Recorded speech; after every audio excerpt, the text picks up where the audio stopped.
Morning, everyone. Before we get started, I just want to sort of start off with a welcome. My name is Gene Martin, and it's my pleasure to serve as Executive Director of the New Hampshire Fiscal Policy Institute. NHFPI is a nonpartisan, independent research policy nonprofit that examines the state budget, revenue policy, health and education funding policies, the state economy overall, the economic security of granted staters, with a particular focus on people with low and moderate incomes. We produce regular reports on the fiscal and economic challenges facing the state of New Hampshire, and we strive to serve as a resource to anyone who's interested in meeting those challenges in a fair and sound fashion. We don't lobby for any issue or cause. Our goal is to provide objective data analysis to policymakers, community leaders, journalists, and the general public. During the budget year, one of the several ways we do that is by hosting our state budget webinar series. So thank you so much for joining us for our final installment. When we put this together, we intended this to review the Senate's budget, which we had assumed would go to a committee of conference, as it normally does. But obviously, things changed, and with the House concurrence on the Senate budget, this webinar will cover the final budget as passed by the legislature. NHFPI offers our state budget webinar series at no cost to attendees, thanks to the generous underwriting of our series sponsors, who see the value in this public good. A special thank you to this year's series presenting sponsor, the Stewart Group of Stewart Partners, as well as the event presenting sponsors, the New Hampshire Hospital Association and Waypoint, in addition to our other sponsors listed on the screen. Thanks so much. Before I turn it over to Phil Sletten, our research director, we'll have a quick welcome message from our series sponsor. And as a friendly reminder, please submit your questions using the Q&A feature, and we've set aside 30 minutes after Phil's presentation for Q&A. Thanks so much.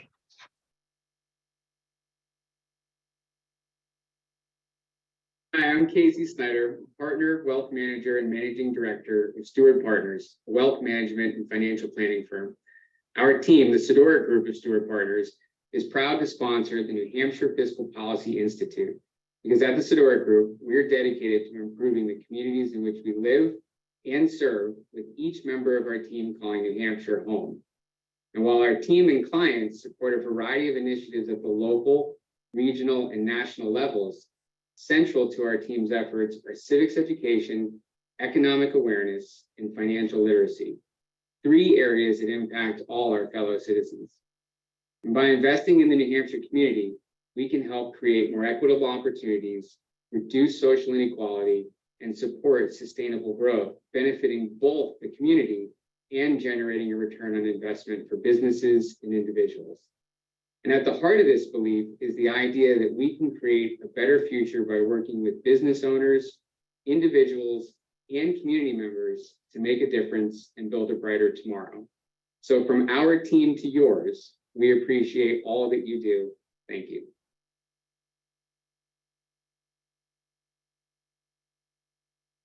Thank you to Gene for the introduction. Thank you to our sponsors, and thank you to all of you for joining us this morning. Again, I'm Phil Sletten. I'm the research director at the New Hampshire Fiscal Policy Institute.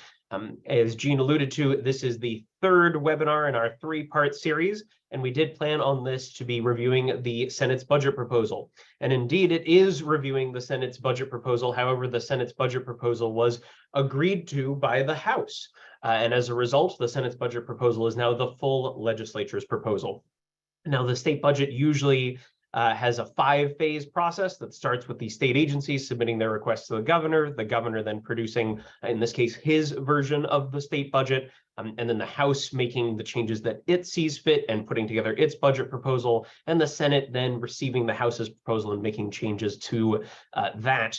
Typically, then, the House requests a committee of conference, but in a rather accelerated timeline, the Senate actually finished its budget process a day early, and then the House agreed with the Senate's budget proposal actually on the last day that the Senate had to even complete its work. So a faster process than usual, and skipping over that last phase, the committee of conference.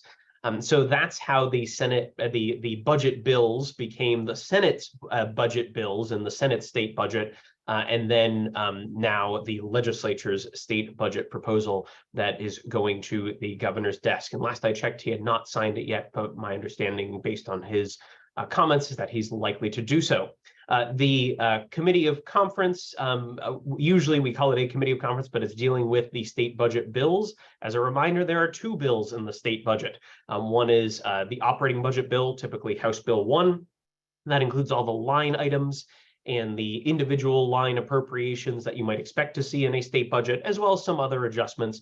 And the trailer bill, or House Bill 2, includes the policy text that's associated with the state budget, or policy text covering any particular topic. It looks like a bill any other bill does in the legislature, except it's typically much longer. I believe this one was 600 sections, and the PDF file was 189 pages. So when we're talking about the state budget, we're actually talking about those two bills together.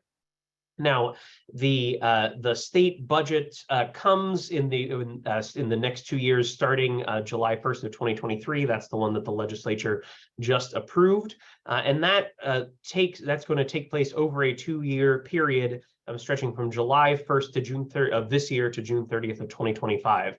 During that time period, we don't know what the economy is going to do. There have been repeated forecasts of a likely economic recession, and most of those forecasts have it as a shallow economic recession. But those forecasts have been, in place or have been being made, I should say, over the last even roughly year and a half. And the date keeps getting pushed out as job growth has been more robust than many expected. So the timing and likelihood of a recession is unknown. There may be one during this next state budget window. There may not be. But either way, a recession would affect state revenues and would also affect the needs of Granite Staters. There may be a decline in state revenues, or at least more volatility. In particular, the state's revenue surpluses that we've seen recently have been in large part a result of national corporate profits doing quite well, and that pushing up the state's business profits tax receipts.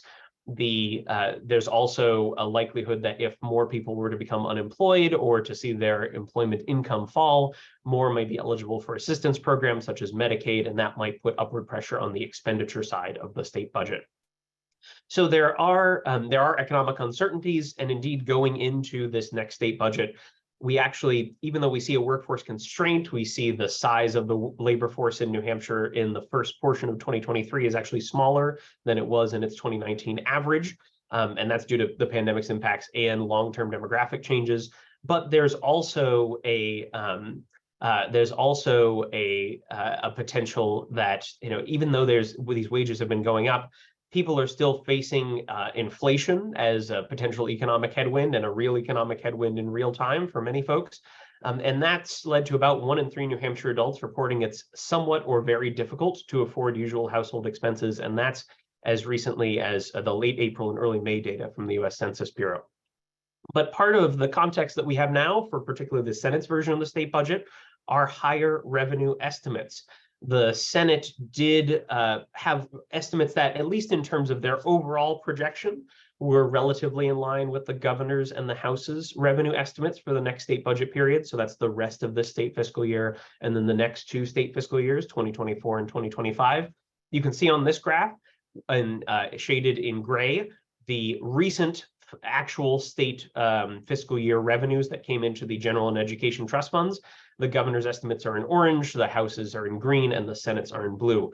And none of them projected that revenue growth would continue at the same pace that it has over the last 2 years in the post-pandemic initial impacts era in terms of these state revenues.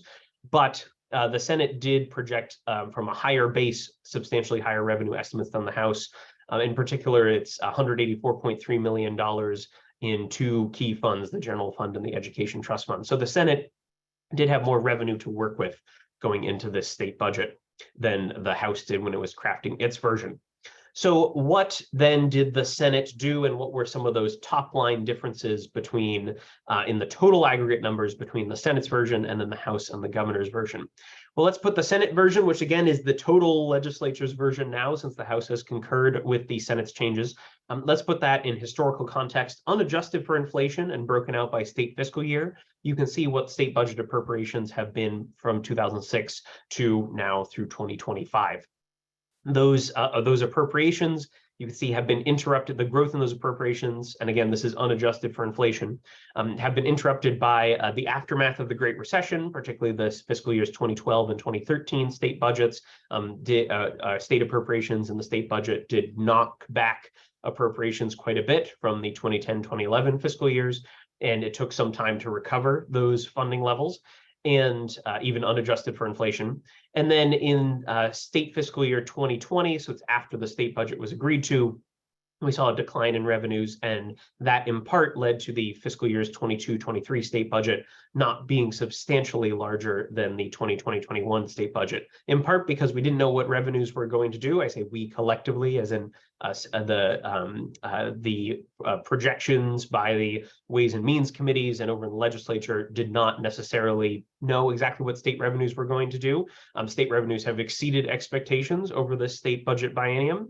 And as a result, there's been more space for the fiscal year 2024 and 2025 budgets to grow substantially, particularly when it comes to general fund appropriations, because that's where a lot of the revenue growth has been in general fund revenue sources. We see, as also, again, this is unadjusted for inflation, so some of those same activities, the costs in the state fiscal year 2022-2023 budget for those services, those cost a fair bit more in the fiscal years 2024 and 2025 budgets. Now, some of the changes the Senate made relative to the House did decrease the size of the state budget.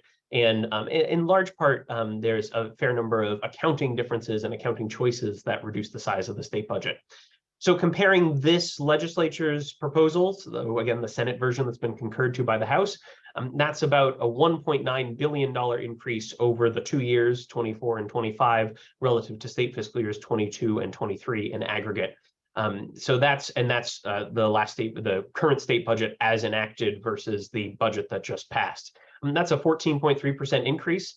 Again, inflation impacts that, as do policy changes. And between the Senate's version and the House version, the Senate's version was about $627.2 million lower than the House's version in terms of what was appropriated over that 2-year period. That's a 4% difference between what the Senate proposed and the House concurred with, and the Senate's original proposal from early April of this year.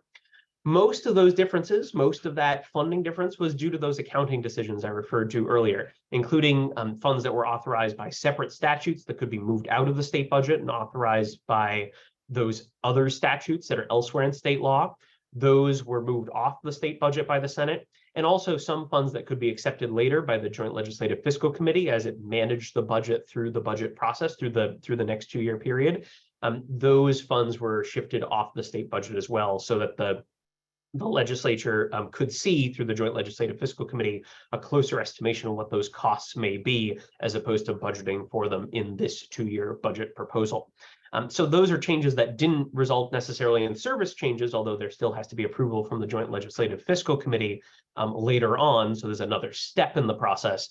But these changes don't necessarily reduce services. And as a result, if you adjust for those changes, adjust for those counting changes, then the Senate's budget appropriates still fewer dollars than the House's version did, but the margin between them declines from that $627.2 million down to $86.3 million, or about a 0.5% reduction. So what does that look like graphically? Well, here you can see the legislature's budget, the final budget, is that Senate budget that's over on the right in blue. You can see it's lower than either the 2 green ones, which are the House Finance Committee budget and the House budget total overall. I'll note that, like many graphs in this presentation, the y-axis doesn't start at 0, so I'm zooming in so you can see the differences between the two, between the series of budget proposals. But the state budget as it was enacted in 2021, the state budget that's still currently operating through the end of this month, you can see that in gray, as well as the governor's budget proposal in orange. So the actual appropriations from the Senate Finance Committee, or from the Senate budget, pardon me, that has become the final budget, that includes that $15.17 billion. That includes the appropriations for the 2 state fiscal years that are upcoming, as well as surplus appropriations from this year, since those are both in the state legislatures, House Bill 1s and House Bill 2s. Now, let's zoom into the difference between the House budget, so that's second to the left, and the Senate or final budget all the way, pardon me, second to the right, and the Senate or final budget all the way over on the right. and let's add in some of those appropriations that have been taken off budget. So the House budget, you can see, is about that $15.8 billion combined over the 2 years. The final budget, as concurred with by the House, but crafted by the Senate, moved a little bit more than $1/3 billion off budget because they were authorized in other pieces of statute. There's also about $0.13 billion, so about $130 million that was moved off because it's expected to be approved later by the Joint Legislative Fiscal Committee. And then there was a change in budgeting for developmental services in the Department of Health and Human Services budget that reduced funds by about $57 million. And those changes don't result in any service changes, but we'll discuss them a little bit more later exactly what those changes are. And that, if you add all that together, that means that the Senate budget totaled about $15.71 billion if you include those off-budget funds. So there were reductions in appropriations, but there are also funds that were shifted off budget because they didn't have to be in the budget to be legally authorized, at least over the course of the next 2 years. So what's in that $15.17 billion? Well, all state budget appropriations are broken down into 6 broad categories of state expenditures. And the version of the state budget put forward by the legislature last week didn't have substantial changes in terms of the appropriations between among these 6 categories relative to the current state budget. It had some changes, and every change is substantial in some ways, but health and social services is still about 44% of state budget appropriations. That has gone up from about 41% over the last state budget cycles to that 44% total. That is mostly the Department of Health and Human Services budget, although the New Hampshire Veterans Home is also included in that green slice on this pie chart. Education is a little under 1/4 of the state budget. That includes Department of Education operations and operations at the university system and community college system, funding through the state budget for the university system and community college system. Not all their operations are included there. It also includes about 2/3 of that slice, for the education slice, is funding that goes from the state to local governments, to school districts eventually, to fund local public education. And then the remaining 4 categories, the administration of justice and public protection, transportation, general government, and resource protection and development, balance out the remaining 1/3. The health and social services and education components make up about 2/3 of the state budget appropriations made by the Senate and agreed to by the House. So how did all of these appropriations change relative to the current state budget, the one that's still in place through the end of June of this year, as it was enacted? So here you can see, again, the governor's changes are in orange, the House's changes are in green, and the Senate's changes are in blue. And again, those blue numbers are the final numbers. And this is across those same 6 categories. So you can see health and social services saw the largest increase. Again, when we're thinking about inflation, we're thinking about percentage increases, and health and social services started as the largest category. So those increases that we see there are reflecting some of that percentage change, that percentage change leading to larger dollar figures. The health and social services Senate changes, however, were a smaller increase than either the governor or the House, again, at least based on what is on the books in the state budget. Education and justice and public protection were also trimmed by the Senate relative to the House, particularly justice and public protection. Resource protection and development is also lower in the Senate than in the governor and House's versions. Transportation is higher. The Senate actually pushed a little bit more money, particularly general fund dollars, towards transportation. And there's a big change in general government. General government is where the state employee pay increases are. That was retained by all 3 versions of the state budget, so those state employee pay increases are intact. However, there are other changes, particularly to the New Hampshire retirement system and to some of the ways that some of the funds, particularly funds to municipalities, are budgeted, that we'll talk about in a moment, that substantially impact that general government line. So that's part of the reason why some of those accounting changes and service changes are why the Senate's version, and again, the final version now of the general government category, is substantially smaller than it was in terms of the governor's or the House's proposed changes. Now, when state legislators are thinking about the state budget, they're often not thinking of categories, they're often thinking about funds, and funds are like accounts. Money is drawn from accounts for various purposes, and money comes in from various sources. The 3 main accounts that are important to know about, or 3 main sources of funds, I should say, are federal funds, which are often for particular programs and are often matched with state funds. Those state funds are typically general funds, although not always, but they're typically general funds. And the general fund has grown a fair bit, as has the Education Trust Fund. They share a lot of revenue sources. Those revenue sources are the ones that have done the best, or they include the revenue sources that have done the best over the last several years in particular. So the general fund is not quite 30% of the state budget, but is getting closer to that amount. The Education Trust Fund is a little over 16% of the state budget. The highway fund, turnpike fund, liquor fund, fish and game fund, sweepstakes fund are all substantially smaller, but still comprise significant components of the state budget. And then other funds includes, I think at this point, it's more than 300 funds for specific purposes. The general fund and education trust fund, I mentioned they share revenue sources. The split of those revenue sources between those two funds was a particular change that the Senate did make relative to the House. The Senate did change the split of the two primary business taxes, the business profits tax and the business enterprise tax, which are split under current law between those two funds. So if you look all the way over on the left, you can see that most of the business profits tax goes to the general fund, and most of the business enterprise tax goes to the education trust fund. And only a small portion of the business enterprise tax goes to the general fund, as you can see in that very small blue bar all the way over on the left. The education trust fund totals are shaded in with orange, as you can see. So there's two sets of bars for each proposal, and for current law all the way over on the left. The governor had proposed, as opposed to the percent of the tax, a percentage or a portion of the percentage points of the tax rates as it's under current law, being the split for both the business profits and the business enterprise tax between these two funds, the governor had proposed that 35% of each of these two taxes go to the education trust fund. The House reduced that to 22.5%, which meant that the education trust fund was very likely to run a significant deficit by the end of this year. Any deficit is backfilled by the general fund, so that wouldn't have been a change in services, but it would have been a change in how the dollars flowed between these two funds. The Senate boosted the split to 41% of the two business taxes going to the education trust fund, which about roughly split reflects the dollar split, the final dollar split that would have been the case under current law. Not exactly, but quite close. Now that 41% split, the reason that split is happening is technical and associated with how the business taxes are accounted for. I'm not going to get into that here, but I'm happy to if there's a question on it at the end of the presentation.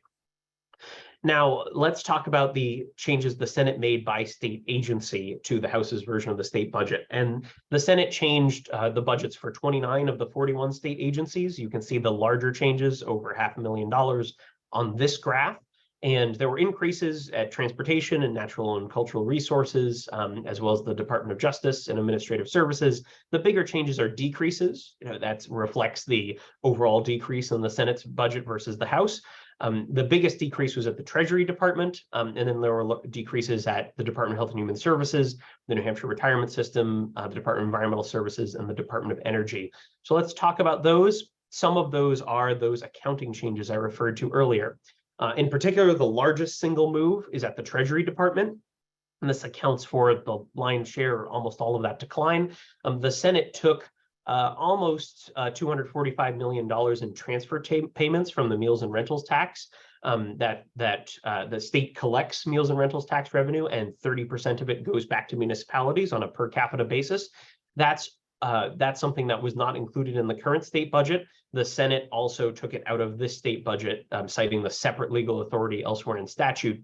And that's not something that the governor had done or the House had done. So that's nearly $250 million that was removed right there in that one change. Again, it doesn't change the transfer payments distribution to cities and towns. It just changes how it's accounted for, and it's not accounted for in the state budget any longer. The Senate also removed a one-time payment of $50 million from unfunded accrued actuarial liability in the New Hampshire retirement system. This total, the last number I saw was about $5.7 billion. That $50 million one-time payment would have saved about $105 million over the next 20 years. The Senate also removed the House's proposal to put $25 million per year towards the retirement contributions for certain state and local police and fire employees who weren't vested in the retirement system prior to 2012, but would have been prior to 2013, and their benefits changed because a law change at that time. It affected about a little over 1,800 employees. The Senate removed that, so that's $50 million, another $50 million out of the New Hampshire retirement system. There was also a reduction in one-time payment to retirees. The Senate reduced the appropriation of that one-time payment, and as opposed to it being for a subset of employees, particularly police and fire employees, or retirees, I should say, the payment will go to all retirees. The Senate also shifted a little more than $105 million out of the Department of Environmental Services to be accepted later through the Joint Legislative Fiscal Committee. These are federal funds that are coming from the Infrastructure Investment and Jobs Act, also known as the Bipartisan Infrastructure Law. These are expected to come later. They had been included in the House budget and the governor's budget. The Senate took them out. But still expecting to accept them, pardon me, later through the Joint Legislative Fiscal Committee. And the Renewable Energy Fund and the Greenhouse Energy Efficiency Fund, that's a little under $50 million. Those were moved out of the Department of Energy's budget lines due to statutory authority, again, outside the state budget. So that's how the Senate got to its number relative to the House, but there were, and those sort of big accounting changes, but there were other accounting changes and other service changes in other parts of the state budget. So let's talk about health and social services. Basically here, we're going to be talking about the Department of Health and Human Services budget. And one of the key changes that reduced appropriations was in Medicaid, in particular Medicaid enrollment projections, which are difficult to do for this budget biennium because of the post-pandemic effects associated with the federal government's continuous enrollment requirements. People were required to be continuously enrolled in Medicaid, and the federal government did pay the state more to fund that enrollment. That provision expired April 1st, and people have been disenrolled since that time in New Hampshire. Those numbers have shed a little bit more light as to what enrollment might look like over the next 2 years. And as a result, the Senate used those lower Medicaid enrollment projections that were provided by the department to reduce the appropriations by $88.2 million. So that's a reduction in expected need.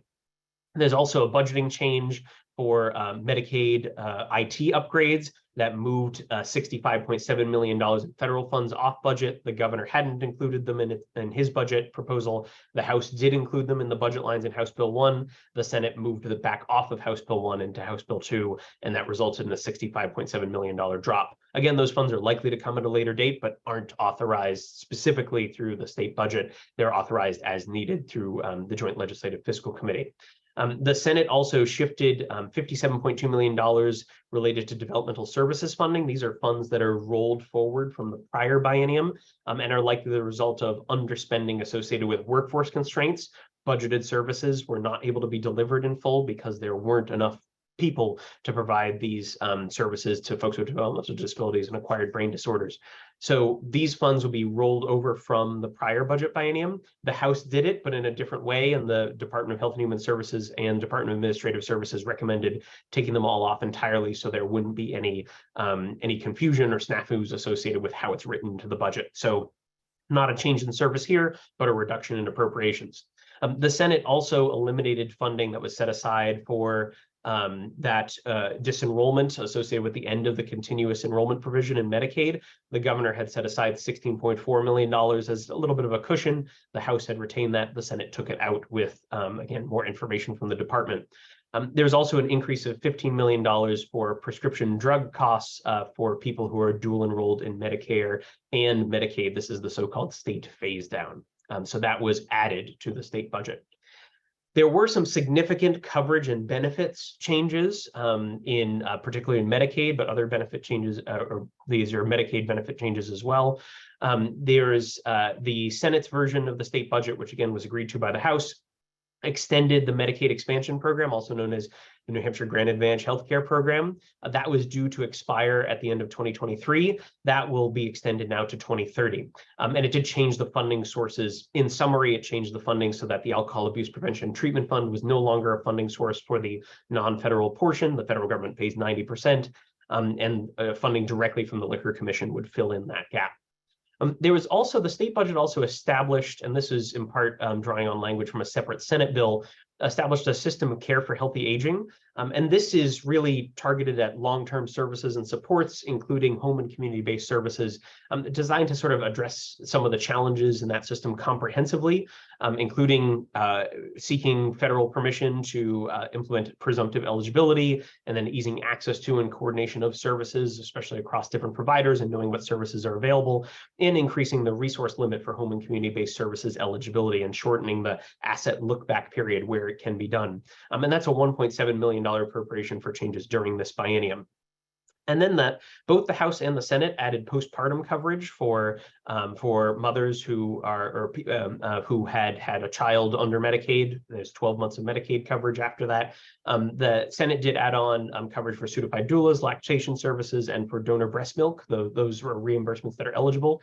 And that increased the appropriation by $1.25 billion over the House appropriations that were just for the postpartum expansion. Now, there were some changes to both food assistance and to Medicaid reimbursement rates that the Senate implemented. The Senate kept the House's proposed $134.2 million in state general funds to boost Medicaid reimbursement rates. So these are payments to providers for providing Medicaid services. That $134.2 million, however, the parameters of that were changed a little bit by the Senate. The Department of Health and Human Services has a little bit more flexibility and has some priorities outlined, including parity with other services and reimbursement rates across services that were set forth by the Senate. So it's a little bit different, but it's the same dollar amount as was in the House version. The House did have a provision in the state budget that would enable direct certification of free and reduced price school meal eligibility. That's using information basically from Medicaid enrollment. A family applies for Medicaid, they have a child in school. The state knows their income levels already for Medicaid eligibility. That was removed. Would streamline the process and then allow for that automatic eligibility. The House had included that provision, the Senate removed it. The Senate also removed a proposed boost to the free school meal eligibility that the House had put forward. The House had the current free meal eligibility is 130% of the federal poverty guidelines, and reduced price meal eligibility was 185%. The House had proposed increasing that to 300% for free meals, and the Senate removed that increase. The Senate did fund the Special Supplemental Nutrition Program for Women, Infants, and Children Farmers Market Nutrition Program. This is the WIC Farmers Market Nutrition Program, and did remove funds that were federal funds for WIC-related programming that had been accounted for in the state budget. These were federal funds from the American Rescue Plan Act. The Senate said those should go to the Joint Legislative Fiscal Committee. And the Senate did add funding for the continued study of the benefit cliff effects. And these are the cliff effects are when a public benefit program actually ends when someone works more and has higher income and leads to a reduction in their overall well-being because those public benefits go away. The public benefits cliff effects study research that the Department of Health and Human Services has been doing would continue to be funded, and that includes funding to look at WIC, food stamps, and cash benefits as well. Now, there are some other DHHS-related changes the Senate made, including $15 million for recruitment and retention of the child care workforce. These are grants to providers. So these are child care providers who are employing child care workers. And these funds can be used for a list of costs that's in the statute, but it includes training and education for employees, paid time off, and health coverage for employees. There was also a change the Senate made, which required that there be no child care cost share for families that were living in poverty below 100% of the federal poverty guidelines, and the cost share for child care scholarships that these families are eligible for would be limited to $5 for those under 138% of the federal poverty guidelines. There'd also be increased funding for the children's system of care for residential treatment provider reimbursement rates. There's been increases at each stage of the budget process that would be increased by $11.5 million by the Senate relative to the House, bringing the House Bill 2 appropriation to $16.5 million and the total appropriation to about $67 million.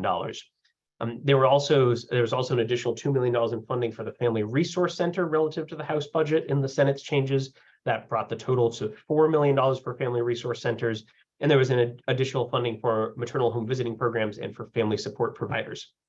That was $1.2 million for juvenile diversion programming and $2.1 million for the recovery-friendly workplace program. The governor had proposed this, the House took it out, the Senate put it back in. And there was also an additional $1 million for early childhood mental health consultation, a pilot program funded with those $1 million. Now, the Senate also added in funding for mental health crisis stabilization services, and the intent was to reflect the 2019 10-year mental health plan services the services that were called for in that plan. That was a $5 million appropriation in this budget. It's also $1 million in additional overtime costs for the Sununu Youth Services Center, and a boost in funding for the Temporary Assistance for Needy Families programs to comply with a federal maintenance of effort requirement for those funds. There was funding for the foster grandparents program, which has been suspended for most of the last 15 years, as well as congregate housing services, $1.5 million appropriation, again, for a program that's been suspended for most of the last 15 years. And there was also, the Senate added $10 million for services related to homelessness and unhoused individuals. That includes $8 million $8 million to increase rates paid to shelter programs. I believe that bumps it from $8 a day reimbursement to $20 a day, or roughly those numbers. And there was additional $2 million to help pay for cold weather shelter, hotel stays, and other shelter alternatives generally that may help out municipal welfare offices. So that housing-related appropriation, or that lack of housing-related appropriation, was part of the overall housing appropriations that were made both within and outside of the Department of Health and Human Services. The Senate and the House had shifted some of the governor's proposals relative to how housing funds, again, both within and outside DHHS, were appropriated. The Affordable Housing Fund levels that were approved by the Senate were lower than the $30 million that were allocated by the House in a one-time contribution. This doesn't include the $5 million a year contribution that's baked into state policy currently. The Senate reduced that to $25 million. The Invest NH Fund, which is targeted primarily at supporting developers, but also municipalities, was reduced from $30 million in the governor's proposal down to $10 million in the final proposal. But the Senate did add in the $10 million one-time homelessness and housing shelter programs funding that we just talked about, as well as $5.25 million for the Housing Champions program, which was a much bigger program in terms of the appropriations in the state Senate, where it was in a separate bill, but was received only that $5 million for the programming and $250,000 for the administration of the Housing Champions programs. But it is established in the state budget now, and will be put in state law. So let's talk a little bit about education funding. Education funding and the education funding formula has been a live topic through each of the budget proposals. And this table, which I will not go through every cell with you, but this table gives you a sense of how the funding formula changed between the House and the Senate. You can see in the top several rows, the Senate did boost relative to the House the base per pupil appropriation. That's for a student in school. That goes from $4,000 in the House's proposal to $4,100 in the Senate's proposal, which brings it a little closer to where the governor had originally proposed and is higher than current law. There's also a free and reduced price school meal eligibility boost and a boost for special education that matched the House's proposal, didn't go beyond it in the final version. The Senate funded English language learners a little less than the House's proposal did, but again, both higher than current state law. And both the House and the Senate eliminated the plus up for third grade reading proficiency scores, scoring below proficient. So there's not additional funding then associated with those students now, or there won't be in the next biennium. The relief aid based on free and reduced price school meal concentration or eligibility concentration, that was eliminated in the Senate's proposal, as was fiscal capacity disparity aid, which is based on just on the local property taxable value per pupil, and stabilization grants, which are based on a historical formula change between fiscal years 2011 and 2012. Those were eliminated as well in the Senate's proposal. The House had included all of those. The Senate simplified the formula by not including those, getting it close to what the governor had proposed. However, relative to both the governor and the House, the Senate more aggressively ramps up the extraordinary needs grants, which are based on a combination of free and reduced price school meal eligible students, so students with low incomes at home, and the property value, the taxable property value available locally for each one of those students in a community. That maximum grant is actually $8,500 in fiscal year 24 per student, and rises to $11,500 in fiscal year 25. That's the maximum grant. Not every community is going to get that. Indeed, probably a relatively small number do get that, but it does target a substantial amount of aid through this particular mechanism. And the formula does, unlike the biennial inflation adjustment under current law, the formula does adjust upward 2% annually, as well as those other components in the base aid in the way the Senate has written it and the House concurred with. There's also the hold harmless grants, and those were set at 104% of current levels. Basically, it ensures that no community during this biennium receives less funding than they would have under current state law. However, those hold harmless grants are going to start to be reduced by 20% of their original value in each subsequent biennium through fiscal 34. And in fiscal 24, they're $63.1 million. They're projected to drop to about $54 million in fiscal 25, but it does mean that that pot of money will then phase out over time. Now, there were some other changes to education funding. There was $10 million added to the public school infrastructure fund. That's primarily reportedly in response to requests for security upgrades at schools. There's also, the Senate also reduced funding for career and technical education, tuition and transportation. These are regional CTE to career and technical education centers. The House had added funds to those. The Senate reduced those by, or the budget had more funds in those. The Senate reduced those by $4.4 million. And instead created a competitive grant program for schools to access a separate $4 million pot of money. That was basically to avoid a federal maintenance of effort requirement that could have affected budgeting in the future. There was also the Winnisquam CTE Center needed a renovation. That was in the capital budget in House Bill 25, a completely separate budget document. That would be taken out of House Bill 25 and instead funded with $7.6 million in cash from the Education Trust Fund. There's also $4 million for a computer science educator incentive program that the governor had proposed. The House removed, the Senate put back in. The same story with $1 million for a civics education textbook. Both the House and the Senate boosted charter school funding, of which public charter schools receive an additional grant beyond the education funding formula for their students. The Senate boosted it, or the House had boosted it to $5,000 per pupil. The Senate boosted it to $4,900, reflecting the additional $100 that's in the base per pupil allocation in the Senate's overall funding formula versus the House's. And the Senate also shifted the source of funds. The House had shifted the source of funds for certain education-related appropriations from the Education Trust Fund to the general fund, reflecting that revenue split in the business taxes. The Senate shifted those back to the Education Trust Fund as the revenue source. Now, in higher education, the recovery continues from the Great Recession for our higher education institutions. This is the University System of New Hampshire and the Community College System of New Hampshire. As you can see in green, the community college system, in terms of the appropriations it receives from the state budget, has recovered. The university system, if you count the one-time appropriations for specific projects that are in state fiscal year 24, then we do see some recovery. This includes $6 million for the hockey arena, for example. But in terms of operating funds, the university system is still not quite at the levels that it was prior to the Great Recession or immediately prior to the Great Recession in those state general fund operating funds. And that's unadjusted for inflation. So obviously, if you were to adjust for inflation, this graph would look a little bit different as well in terms of real spending power. But the university system does see an increase over the current state budget.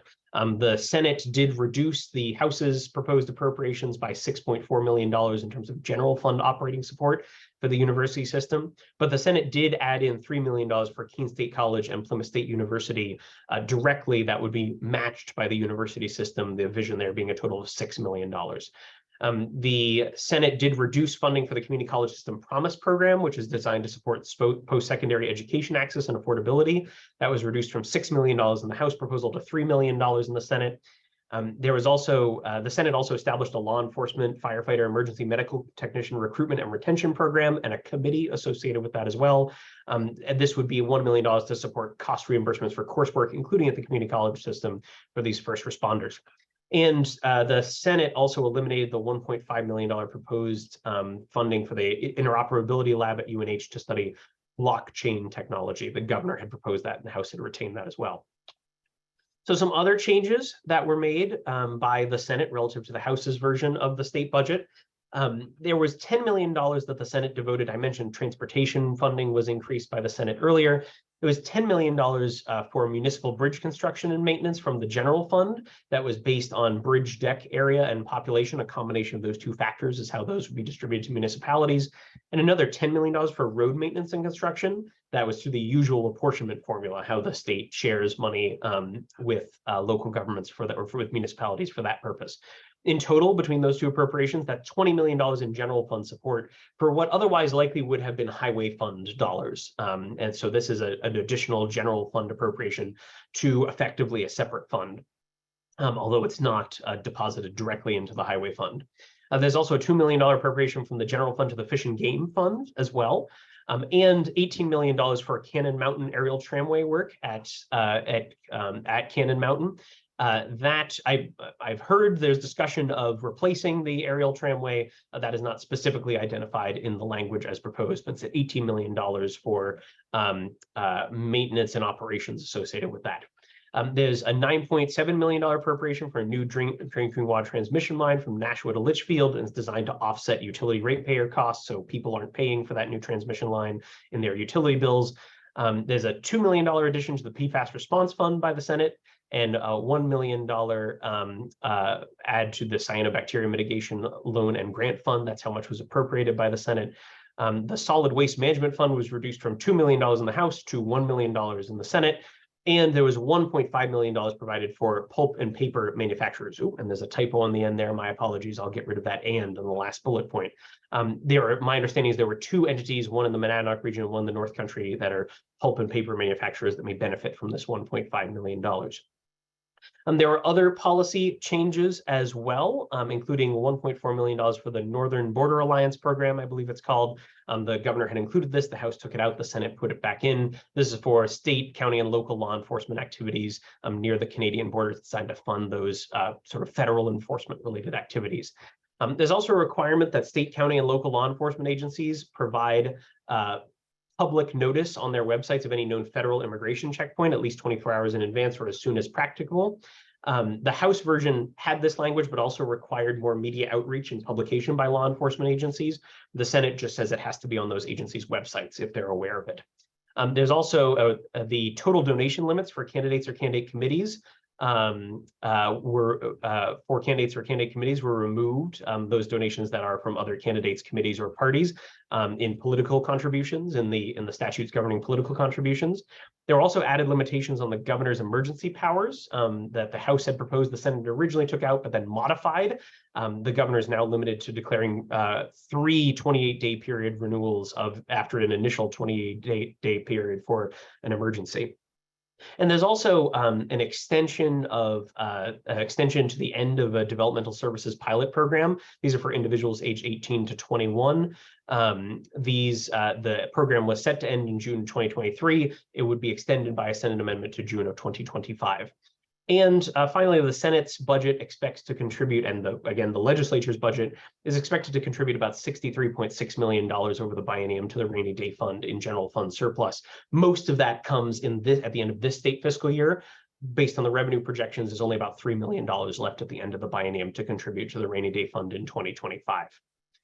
So that's the summary of the changes between the House's version and the Senate's version that, again, the House has concurred with now. Since the House has concurred, let's reflect a little bit on the total changes in this state budget relative to the prior state budget in some key areas.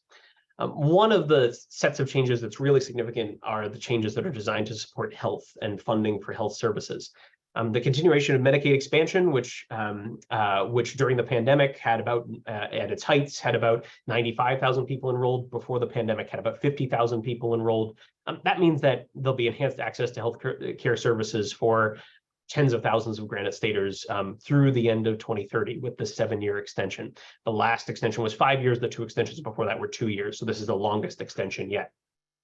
Also extending Medicaid coverage to a full year for postpartum and the additional coverage and assistance to families with infants. and new Medicaid coverage for certain immigrant women and children who are lawfully residing in the United States. Those are all, significant expansions of Medicaid. That means that more people who particularly in particularly vulnerable situations will be able to access Medicaid services and other funded services as well, some of those ancillary services that you saw listed. The $134.2 million in Medicaid reimbursement rate increases is all going to be matched with federal funds, and that's a significant boost to Medicaid reimbursement rates. It depends on the particular service, so there's not one blanket percentage across the board, as we've seen in past budgets, although there is an almost across the board 3% rate increase that's baked in to how those rate increases are structured. But that supports healthcare services throughout the state, including healthcare providers. There are also significant investments in children's behavioral health for the residential provider reimbursement rates in the system of care for children. That $67 million across the biennium is, again, a significant investment in these services, as is establishing a system of care for healthy aging. Comprehensively addressing some of those barriers to care and some of the lack of access to care, particularly for home and community-based services and the need for statewide coordination.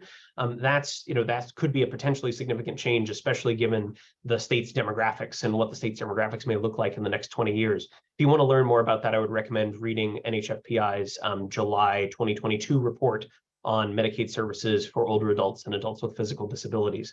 Some of the recommendations that report are reflected in the system of care for healthy aging legislation that's part of the state budget. There's also a significant increase in developmental services funding. This is something that has been a topic of conversation in prior budget biennia. Right now, the developmental services delivery system is seeing some significant changes, both caused by the federal government and the state government.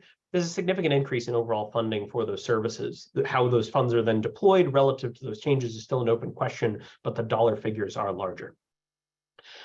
Relative to education funding is a significant portion of the state budget, and changing the education funding formula is a significant change. The updated formula boosting the amount slightly and targeting aid through one mechanism means that those updated data will be used to target that aid, and that's going to provide relief to communities that otherwise may not have received as much relief under the old funding formula over the next 10 years. However, the future reductions in hold harmless grants do pose a risk of funding reductions to some communities, especially as we get to subsequent biennia.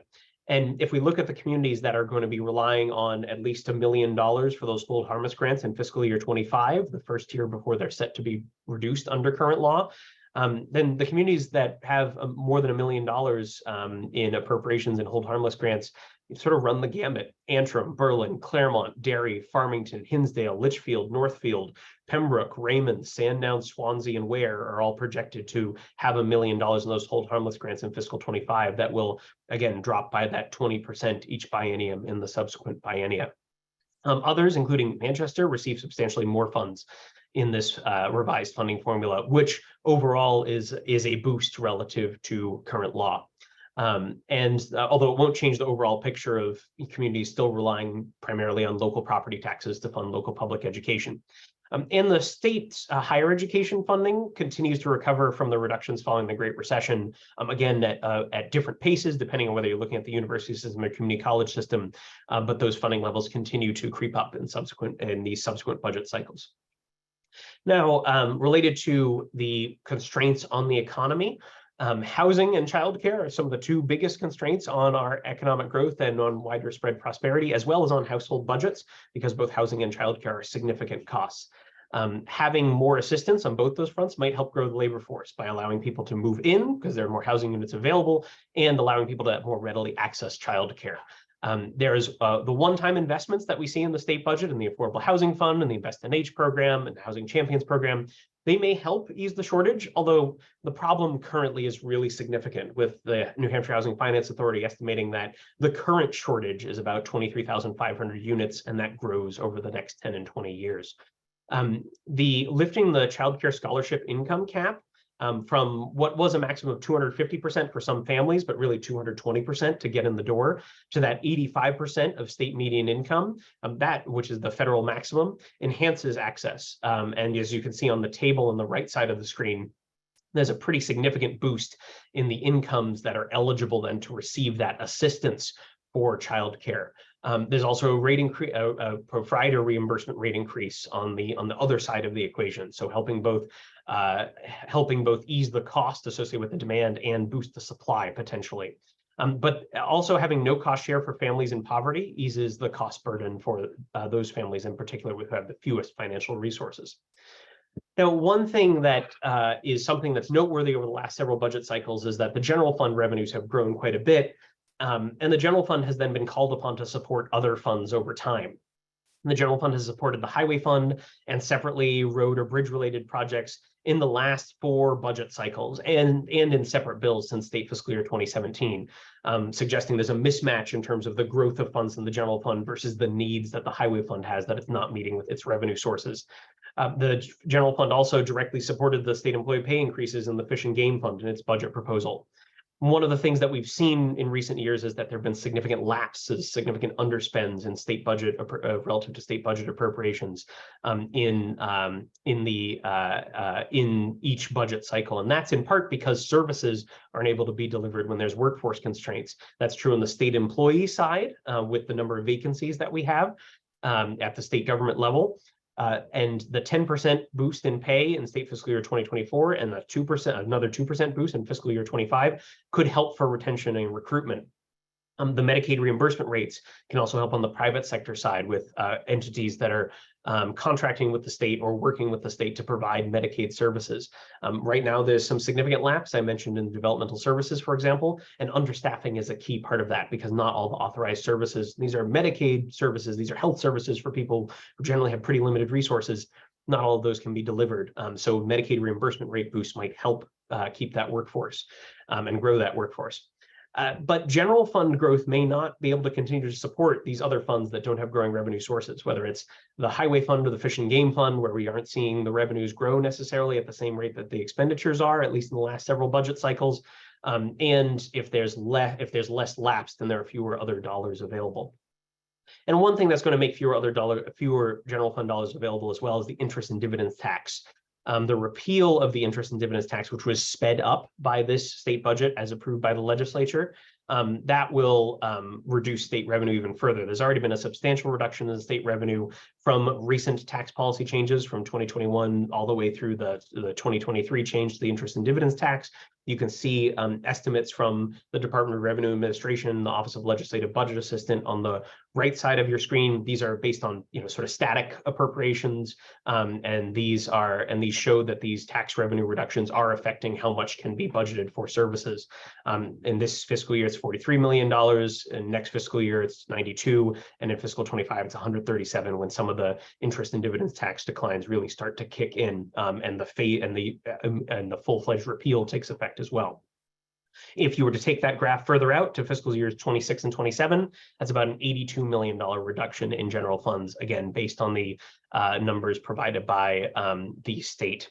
And the interest and dividends tax primarily taxes people, by definition, taxes people with wealth, because you need the wealth to generate the interest and dividend income that is taxable. And it primarily benefits based on modeling. We can see it's wealthy and high income households. So that reduction in revenue was likely to affect services, particularly in the next budget biennium, and is already affecting money available for services in this one. So if you're looking for additional resources and information about the state budget, again, we focused a lot here on the changes between the House and the Senate, but also then recapped some of the changes overall in the state budget as approved by the legislature.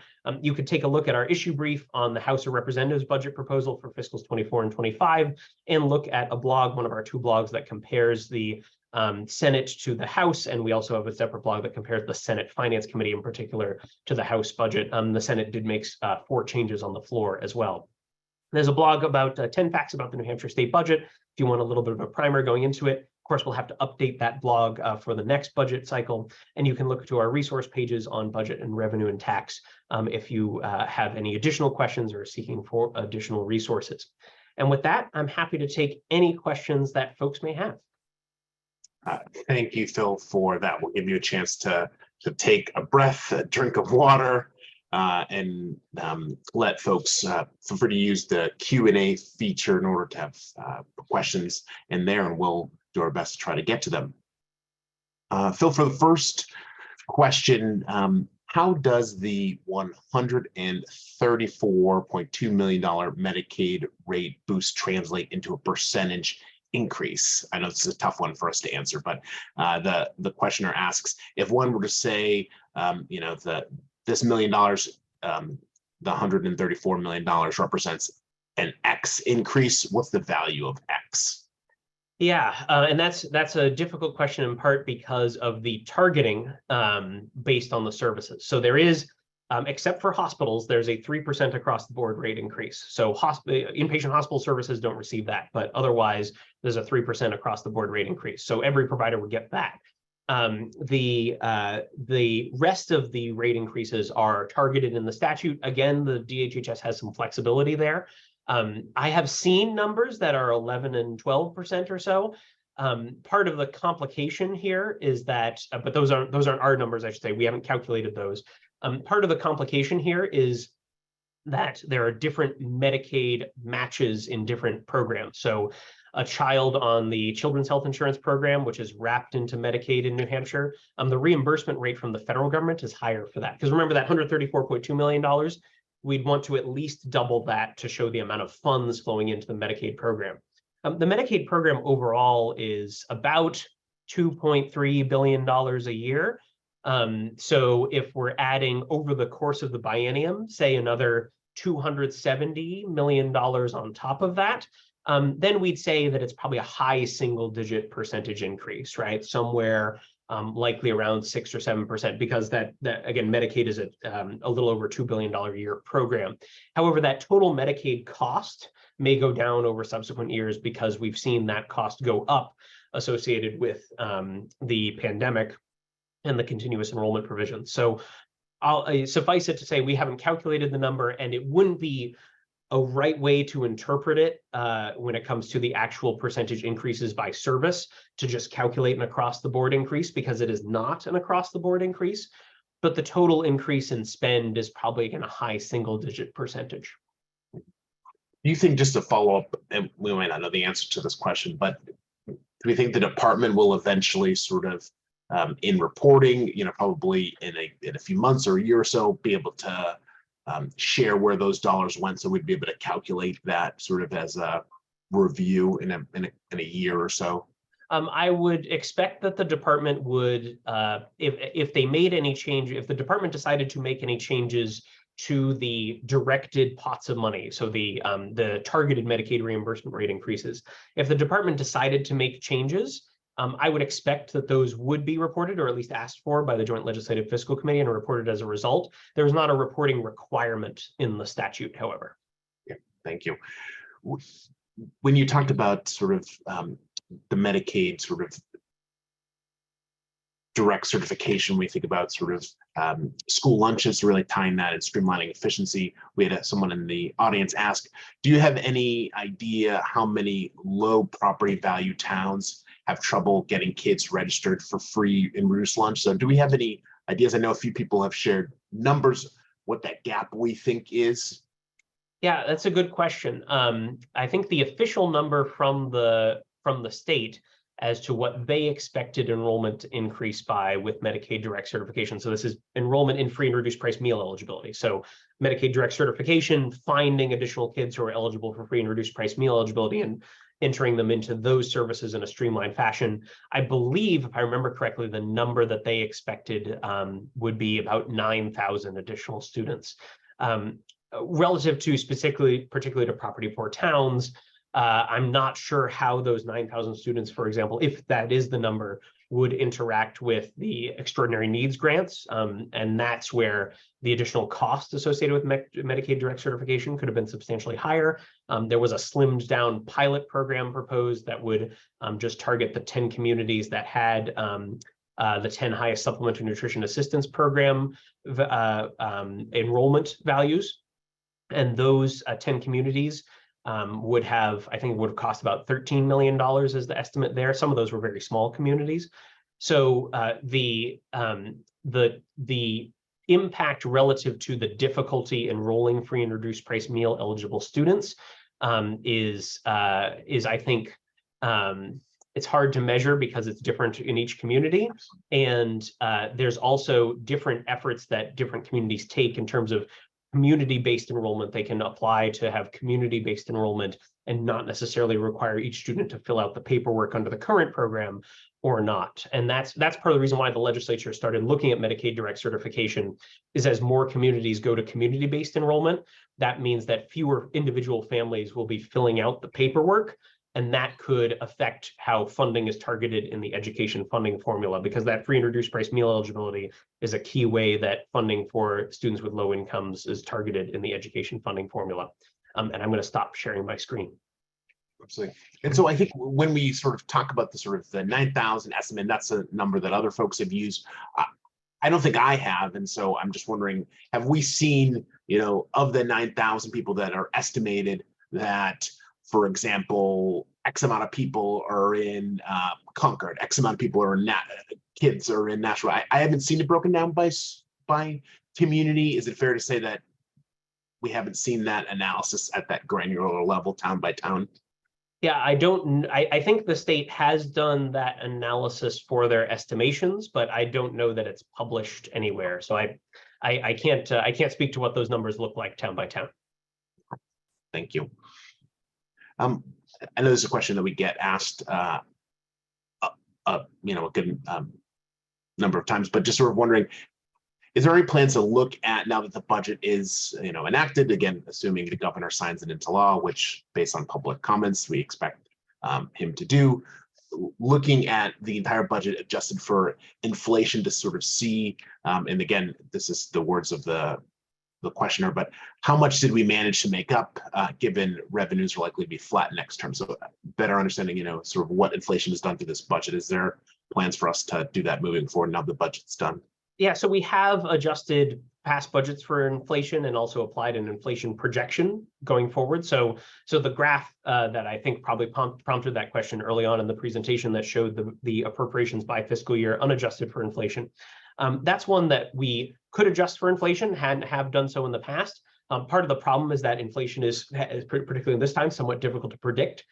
So as opposed to imposing, for example, the Federal Open Market Committee's guesses or estimations, I should say, it's more than a guess, as to what inflation in the future will be, we didn't include that in that graphic. However, I think it's an important exercise because that allows us to see, in terms of the actual purchasing power of budgets, how much prior budgets have changed relative to the current budget. And under various scenarios, we could see what does it look like going forward into the next budget biennium. Also reflecting on, as this budget wraps up and we know what revenues and expenditures look like as of the end of fiscal year 23, and if we get those final numbers, looking back is something that's certainly worthwhile, especially if we are looking at how much inflation has eroded the expenditures in the state budget and state fiscal year 2023, that spending power. That being said, there's some flexibility now through particularly through the flexible funds from the American Rescue Plan Act that we have had to sort of either fill holes or deploy new programs and services during the current budget biennium that we won't have, or by and large won't have, during the next budget biennium as more and more of those dollars have been spent. That's helpful. And I'll note that our friends, I say right across the hall, because they are actually right across the hall at New Hampshire Hunger Solutions, seems like from a message we got in the chat, they do have those numbers. So we'll take a look at them and see if we can share them out and amplify the great work that Laura and the team do. So thank you for that. Phil, this is a question I feel like we often get, and folks sort of ask me. So the legislature, we talk about what's off budget versus in the budget. And so I'm just wondering if you could sort of just give us a reminder. The state budget has been completed, but that doesn't mean that the sort of spending stops. So could you sort of talk through what happens and how the legislature, whether through the next term or through through fiscal, can still sort of enact spending? So when we sort of show the past or the current fiscal year, we talk about as enacted, but we know that has already been authorized and there's been increased spending. So could you just talk about the sort of how that works moving forward? Yeah, so I'll back way up and also say I'm not an attorney or a legal scholar, but the budget bill is mentioned in the state constitution. But us having a 2-year state budget, that state budget, including the spending that it does, those are all constructs of state law, and state law can be changed by the legislature. So the state budget does include the revenue, most of the revenues and expenditures that the state is accounting for over a 2-year period, but that doesn't stop the legislature from, say, passing a separate bill that makes a separate set of appropriations. That's something that we've seen happen during the state budget process this year. And we see, especially in even numbered years, being in an odd numbered year now, there's not a state budget in an even numbered year. There were quite a few spending bills in calendar year 2022 and in calendar year 2018 when there weren't state budget, there wasn't a state budget discussion going on, but there were revenue surpluses that policymakers could deploy. So if expenditures are authorized separately in a statute, that means they don't have to show up on the state budget. It's really then, as I referred to, an accounting decision as to whether you include it in the state budget or not. So the state budget is not all state spending. It's not all state operating spending, and it's not designed to be all state spending because the capital budget, House Bill 25, is a completely separate set of appropriations. And I mentioned the Joint Legislative Fiscal Committee several times. The Joint Legislative Fiscal Committee basically manages the budget through the budget process as it's enacted. So not the budget creation process, but once we get to July 1st, we'll have a new state budget. The Joint Legislative Fiscal Committee manages things like federal grants that come in. It authorizes those and accepts those. Sometimes new programs by the state legislature. The Judicial Council, or by state agencies, pardon me, the Judicial Council had its funding reduced in the state budget this year, in the Senate version of the state budget, had it reduced pretty substantially, but the Judicial Council has specific authority to go to the Fiscal Committee and request more funds in a more explicit way than other state agencies do. So there's a whole bunch of different ways that legislators can authorize spending, and I'm trying to give you a nutshell of how those can be done. But basically, the legislature, the state budget is a law like any other law, or two laws, right? House Bill 1 and House Bill 2, like other laws. And as a result, another law that makes an appropriation or a change to an appropriation has a similar amount of enforcement, if you will, and there's not a requirement that the state budget include all state spending. Perfect, thank you. Question on education freedom accounts. I know there was sort of a change in the House bill, but when we look moving forward, and the questioner has sort of asked, are there any caps placed on the program, or can the program spend, as this person terms, unlimited amounts of money? Yeah, there aren't caps placed on the program. It is effectively like Medicaid or SNAP.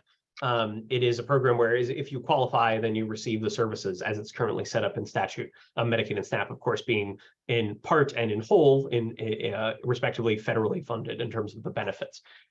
These are from the Education Trust Fund. So the House did make a change. The House made a substantial change relative to the governor's budget proposal to the Education Freedom Account program.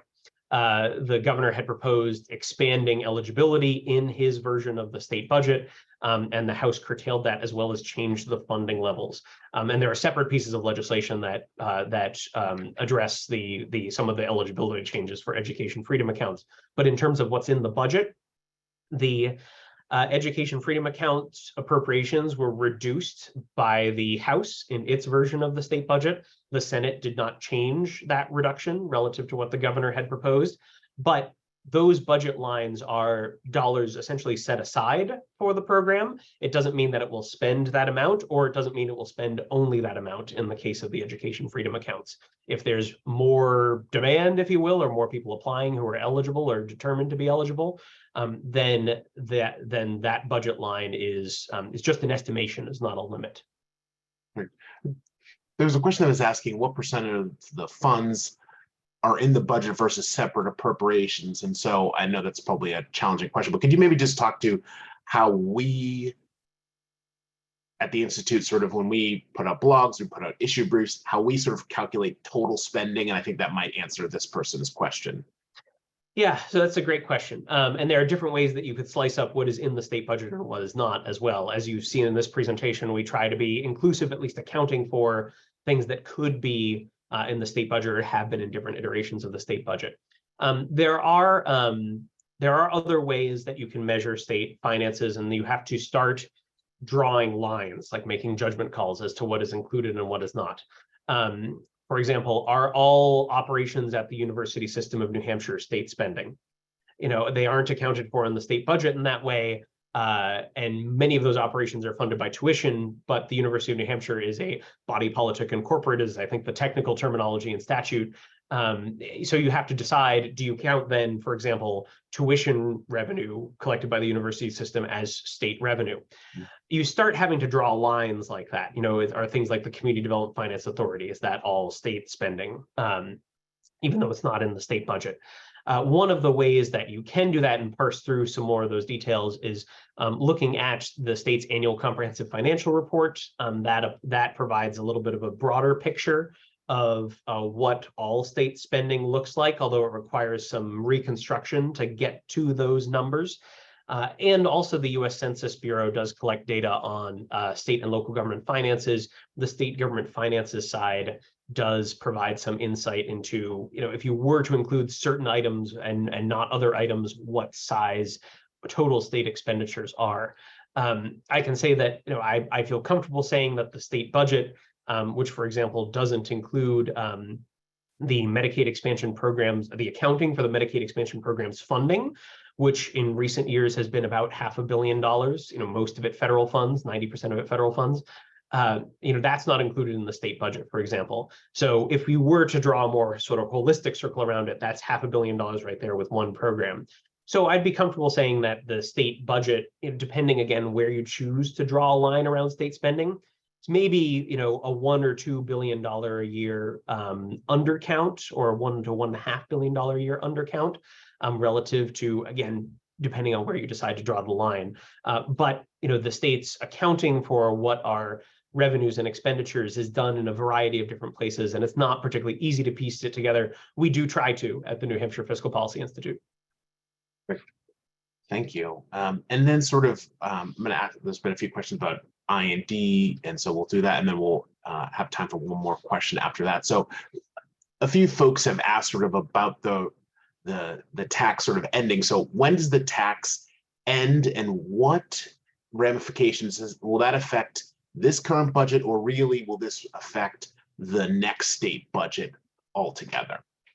Yes, so the tax ends, I believe the statute that repeals it takes effect January 1st, 2025. So that means that this calendar year and next calendar year would still be taxable under the interest and dividends tax. The year after that will not be. There won't be an interest and dividends tax then. There will still be revenue collected because people will be paying their calendar year 2024 interest and dividends tax revenue. However, the quarterly estimate payments that are that some interest and dividends taxpayers have to pay, those quarterly estimate payments will not come in the beginning of 2020 calendar year 2025, which is, to add a layer of confusion, the second half of fiscal year 2025, which is the last quarter of the current state budget. So there is a revenue impact. The revenue impact in terms of what could be budgeted, that the Office of Legislative Budget Assistant and the Department of Revenue Administration used, that's about $17.4 million reduction in this, or I should say, in the biennium that is going to start July 1st. It's a $17.4 million reduction in general funds in terms of what could be budgeted. Most of the impact then is in the next state budget. That is, and when I say the next state budget, I mean the fiscal years 26 and 27 state budget. There, the estimated reduction relative to policy prior to the state budget that passed last week's enactment, that was an $82 million reduction. But the interest and dividends tax was already being phased out because of the state budget that passed in 2021 that we're still currently operating under. Sorry, I'm mixing a lot of budgets here together, but it's over a long period.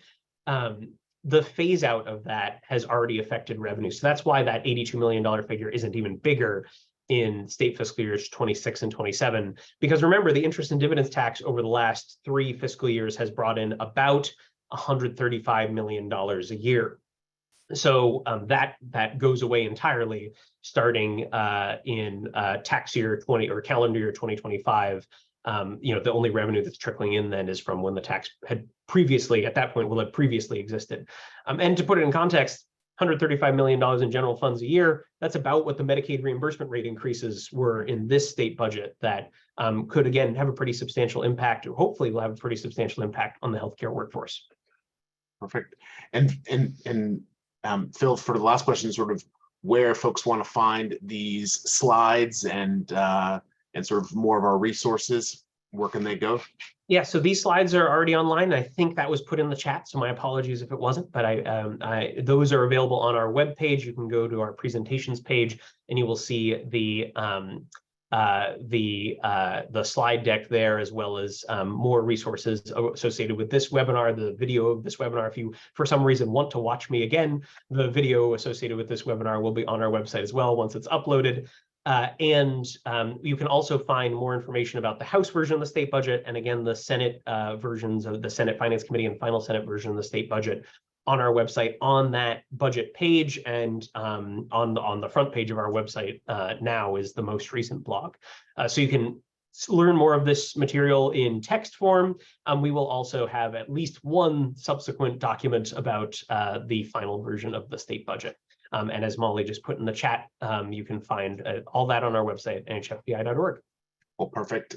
Phil, thank you. You've once again done a remarkable job of synthesizing the budget, what it means for Granite Staters. So a special thanks to Molly and Emily, who work behind the scenes to make sure events like this are carried out without a hitch.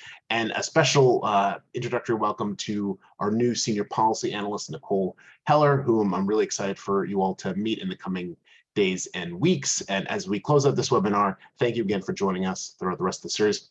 Have a great rest of the day.